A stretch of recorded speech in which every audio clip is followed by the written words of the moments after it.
चाबी पड़ता कारणटा तो आम आगु कहीलु जे कि किसी जनक मुष्टिमय लोक चक्रांत कारण जो गोटे महिला विजु जनता दलर गोटे स्वतंत्र महिला संगठन को गोटे रूम आलटमेंट कर दिया जहाँ को नहीं स्थानीय लोक टू आम कम्प्लेन पाइबा आम समस्त आसी चाबी पकई देलु। जाऊ बहुत बहुत आम धन्यवाद देवु आमर भाई जगन्नाथ प्रधान महोदय को जी कि आसी आर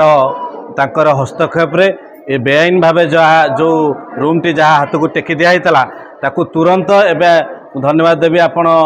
मीडिया बंधु मानक भी आपण मानक समस्त हस्तक्षेप पर तुरंत आपण एवं देखुवे जे से बोर्ड टी एवं नहीं से महिला संगठन को स्वतंत्र भाव एठू काढ़ी दिगला किंतु एबे आमे से जोगु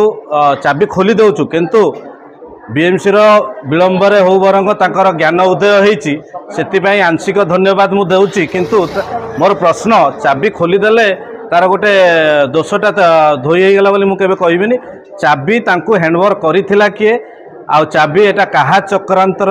कहा हस्तक्षेप रे बिना बिना आईन रे बिना कोनोसी परमिशन रे किभली भावे गोटे महिला संगठन को हस्तांतर कराला ता निश्चित तदंत परिसर को आसीबा दरकार। आउ द्वितीय कथा आमे बीएमसी को एटा चेतई दउचु जे आज आमे चाबी खोली देइचु सत किंतु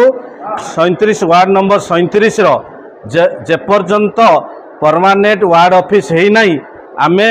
एबे आपन को किछि दिन आमे आपन को समय दउचु जदि आगामी दिन रे परमानेंट जोठी आमर टेंडर होइतला जोठी आमे बाउंड्री वाल बुलाइछि जोठी आमर लैंड एक्विजिशन हेइछि से जगार जदि आमर वार्ड ऑफिस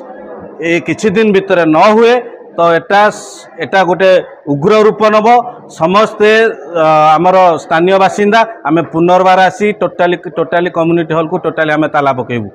वर्तमान आमे जहाँ आमर जेतिकी दाबी थिला प्रथम दफा जोटा दाबी थिला जे जो महिला संगठन को रूम टी हैंडओवर कराइतला ताकू तुरंत काढ़ी नहीं थिवारु आमे धन्यवाद दउचु जगन्नाथ प्रधान भाई को आमे धन्यवाद दउचु मीडिया बंधु भाई को आ विलंब रे निद भांगी थिवारु आमे बीएमसी को भी धन्यवाद दउचु।